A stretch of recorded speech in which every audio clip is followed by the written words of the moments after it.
Assalamualaikum warahmatullahi wabarakatuh. Alhamdulillahirrabbilalamin. Wassalatu wassalamu ala ashrafil anbiya wal mursalin Sayyidina wa maulana Muhammadin wa ala alihi wa sahbihi ajma'in, amma ba'du. Alhamdulillahirrabbilalamin. Yang saya hormati Abah Kiai Haji Muhammad Idris Jamaluddin dan ibunya Haji Muhimmah Falasifah selaku pengasuh Pondok Pesantren Al-Muhibbin Putri.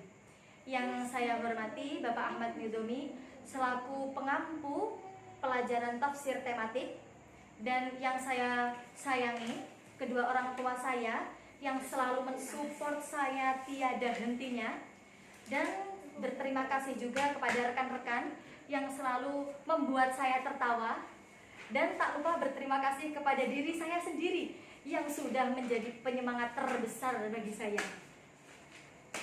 Alhamdulillah bertemu saya lagi dengan Ulil Afwa Khalidah dengan pembahasan yang berbeda ya. Kemarin kita membahas tentang hijab, sekarang kita membahas tentang halal haram makanan. Karena kita hidup di Indonesia yang mana penduduknya tidak hanya Islam, ada Kristen, ada Katolik, ada Islam, maka kita perlu membahas tentang halal haram makanan. Contoh ketika kita di Bali, kita bingung mana makanan yang halal dan haram, maka perlunya kita mempelajari tentang halal dan haram makanan. Di sini ada beberapa kandungan hukum ya terkait dengan halal haramnya makanan. Yang pertama ada kandungan hukum tentang akad-akatan.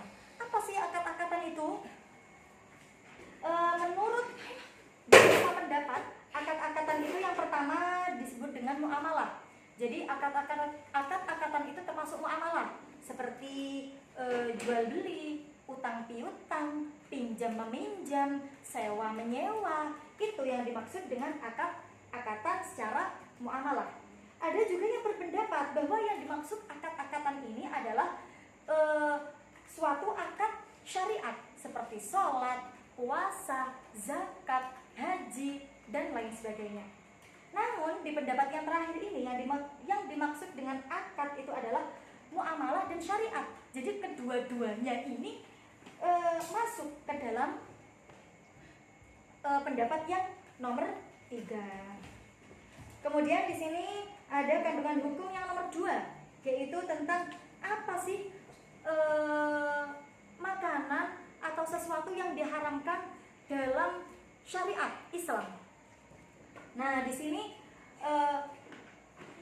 makanan sesuatu yang haram itu ada 2 jenis. Yang pertama haram karena zat dan haram karena proses. Haram karena zat itu memang asli dia benar-benar haram. Diapakan, di model apapun, diproses menggunakan apapun, tetap hukumnya haram. Di sini yang pertama adalah haram menurut zat. Di sini ada darah, yang kedua ada bangkai, dan yang ketiga ada daging babi. Jadi ketiga ini adalah sesuatu yang haram menurut zat. Kemudian di sini ada sesuatu yang haram menurut prosesnya. Jadi sebenarnya hewan itu halal, tetapi karena prosesnya yang salah, maka hewan itu menjadi haram. Yang pertama, menyembelih tanpa nama Allah. Misal, menyembah dengan nama berhala, maka hewan itu menjadi haram. Padahal yang disembelih hanya kambing, hanya ayam, tapi menyembelihnya bukan dengan nama Allah, dengan nama Yesus, maka ayam itu menjadi haram. Yang kedua, karena tercekik. Ketiga, karena terpukul. Yang keempat, hewan itu karena terjatuh. Yang kelima, hewan itu mati karena tertanduk. Yang keenam, hewan itu mati karena diterkam binatang buas. Maka hewan-hewan yang mati karena proses-proses seperti ini maka haram dimakan. Oke? Ya, dari sini paham ya? Kemudian di sini ada beberapa alat-alat yang digunakan untuk menyembelih. Alat apa sih yang digunakan untuk menyembelih itu? Maka di sini disebutkan seluruh benda tajam yang bisa mengalirkan darah maka dihukumi boleh untuk menyembelih, kecuali kuku dan tulang. Jadi seluruh benda tajam, misal gergaji, arit, pisau, silet, gunting, itu bisa digunakan untuk menyembelih kecuali kuku dan tulang. Kemudian di sini ada cara menyembelih menurut syariat. Di sini ada beberapa pendapat ya untuk menyembelih yang benar menurut syariat. Yang pertama menurut Imam Malik.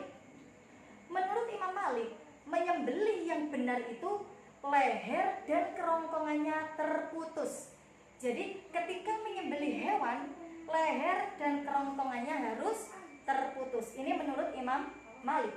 Menurut Imam Syafi'i, jika menyembelih hewan yang benar itu kerongkongan harus terputus. Jadi tadi menurut Imam Malik lehernya harus terputus, tapi menurut Imam Syafi'i tidak perlu leher, cukup kerongkongan saja.